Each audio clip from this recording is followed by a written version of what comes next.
హనుమకొండ జిల్లా కమలాపూర్ మండలంలోని ఉప్పులపల్లి గ్రామంలో ప్లాస్టిక్ బాటిల్స్తో బస్టాండ్ సెంటర్ను నిర్మించారు. ఇక కమలాపూర్ ఎంపీడీఓ పల్లవి ఆదేశాలతో సర్పంచ్ గ్రామస్తులు వెరైటీగా బాటిల్స్తో బస్టాండ్ సెంటర్కు శ్రీకారం చుట్టారు. హుజురాబాద్ టు పరకాల రహదారిపై ఉప్పలపల్లిలో బస్టాండ్ సెంటర్ లేక గత కొద్ది రోజులుగా గ్రామస్తులు ఇబ్బంది పడుతున్నారు. ఇక కమలాపూర్ ఎంపీడీఓ పల్లవి ఆలోచనతో తక్కువ ఖర్చుతో ప్లాస్టిక్ బాటిల్స్తో బస్టాండ్ సెంటర్ నిర్మించారు. రాష్ట్రంలో ఎక్కడా లేని విధంగా తన గ్రామంలో ప్లాస్టిక్ బాటిల్స్తో బస్టాండ్ సెంటర్ను నిర్మించడం చాలా సంతోషంగా ఉందని సర్పంచ్ గ్రామస్తులు చెబుతున్నారు.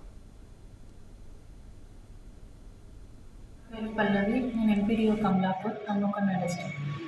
ఈ మధ్య మేము ఉప్పల్పల్లి అనే గ్రామంలో బాటిల్ హబ్ అనే పేరుతో ప్లాస్టిక్ బాటిల్స్తో ఒక బస్ స్టాప్ నిర్మించడం జరిగింది. ఉప్పల్పల్లి గ్రామం రీసెంట్గా ఫామ్ అయిన విలేజ్, కొత్త విలేజ్. అది చిన్న గ్రామం, 600 చిల్లర జనాభా ఉంటుంది, 650 పాపులేషన్. సో అక్కడికి వెళ్తున్నప్పుడు మెయిన్గా నేను వెళ్తే ఒకసారి సెక్రటరీ చూస్తున్నాము. సెక్రటరీ అక్కడ నిల్చోండి, 2-3 విలేజెస్ కూడా నిల్చోవడం జరిగింది. అది 4 line road, main highway road అది.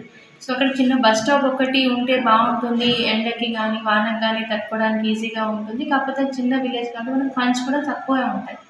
సో ఫండ్స్ పైన డిపెండ్ అవ్వడం కూడా ప్రాబ్లం కదా, మళ్ళీ ఒకరికి ఇబ్బంది కలిగించడం ఎందుకు, మనం దీని నుంచి ఏదో ఒకటి ప్లాన్ చేద్దామని అనుకున్నాం. అది ఆ రోజు విజిట్లో మేము సెగ్రిగేషన్ షెడ్ వెళ్ళడం కూడా జరిగింది. సెగ్రిగేషన్ షెడ్లో కొన్ని ప్లాస్టిక్ బాటిల్స్లో చాలా పడున్నాయి. మేమందరం ప్రతి ఇంటి నుంచి సేకరించడం వల్ల సో ఆ బాటిల్స్తోనే మనం ఎందుకు బస్ స్టాప్ నిర్మించకూడదు అని చెప్పి మాకు థాట్ వచ్చింది. సో అట్లా మేము కొన్ని బాటిల్స్ అట్లా కలెక్ట్ చేసినాం. ప్రతి ఇంటి నుంచి కూడా ఒక వాళ్ళు స్వచ్ఛందంగా